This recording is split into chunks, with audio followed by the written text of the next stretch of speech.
Motivation has always been one of the shining stars of video games, where the best ideas are quickly cannibalized into the culture.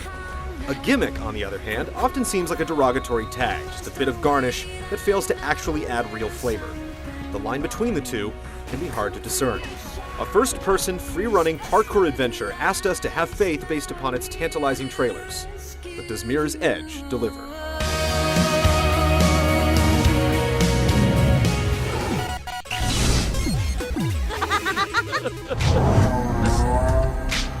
Living out on the edge means a clean-cut city of skyscrapers, totalitarian regimes, and runners, illegal couriers who hustle information, goods, or whatever else from one side of town to the other. Enter Faith, a runner who gets caught up in murder and conspiracy with a little family drama mixed in. The authorities said the changes, the monitoring, banning, regulating, were for the greater good. The plot progresses through occasional and brief in-game cutscenes, or more often, from radio chatter from her network of fellow runners. It's like a carrot on a stick. It gives enough motivation to keep pushing forward, but a grander sense of urgency never arises. It doesn't help that the meat of the exposition comes from flashy 2D animations between each level. While technically well done, they splinter the surreal world into something cartoony and completely divorced from the narrative. Characters seem whiny and underdeveloped, lacking menace or motivation. There's flash, but there's not always substance. Hey, you want to come with me tomorrow? Could use the help. Can't. Drake's got me on a job.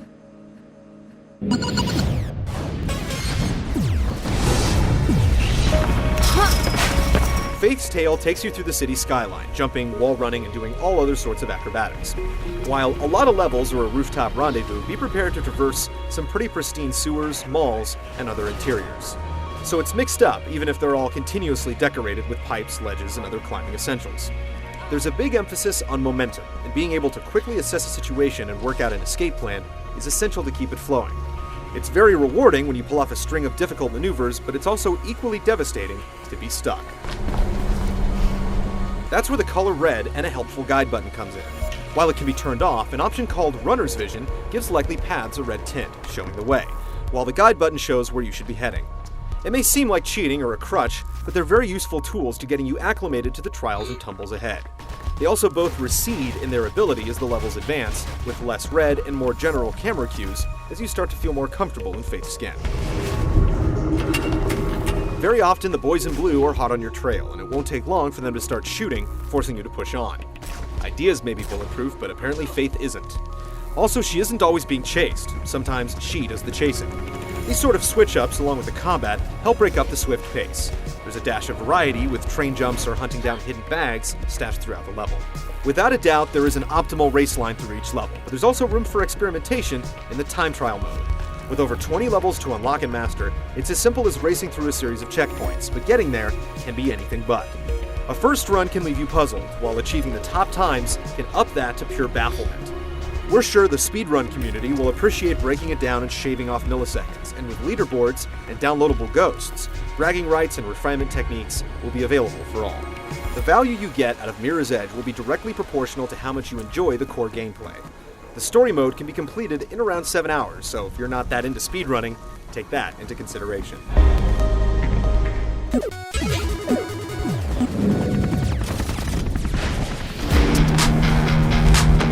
There's an air of the uncanny, and not just from the Unreal Engine producing vibrant colors. You may need to spend some time unlearning first-person shooter reflexes. The most important actions are tied to shoulder buttons, and it's easy to miss some early jumps or do a 180 when holding a gun instead of firing.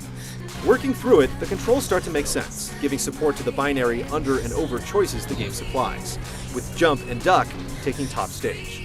The perspective does work for platforming, and for trickier jumps or maneuvers, you can call in a slow motion reserve to perfect timing. Combat puts a big emphasis on timing as well, where disarming an opponent at just the right moment is often the quickest way to proceed, as opposed to trying to pummel them into submission. Though stylish, they're really glorified quick-time events. The gunplay is mediocre, but brief and optional, and the enemy AI is poor. Guns are more of a power-up here, and discarded when out of bullets or voluntarily dropped, as many moves can't be performed when holding them.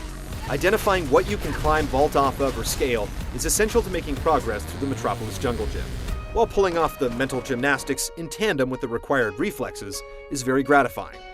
There may be an occasional flare of anger as Faith plummets to her death from an off-angle jump or untimely trip, but it's worth working through, because when you're on a roll, there's a real sense of fear and accomplishment as you pull off these nimble actions from such a personal perspective.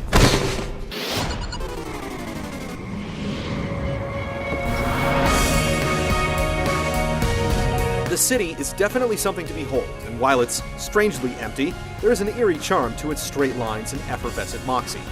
Whether you like its look or not, there's definitely no other game that looks like it. Occasional mid-level loads, clipping, and aliasing issues oppose the hyper-hygienic feel and stand out more than in other grittier games. Here, even a clutter is clean. The cutscenes come off as an easy way out deal, though they do their job. Faith's own impressive visage only makes the briefest of cameos in the 3D realm, making it difficult to attach to the character. The wonderful soundtrack is tailor-made for such a sterile place, a sort of ambient cool that somehow seems friendly without warmth.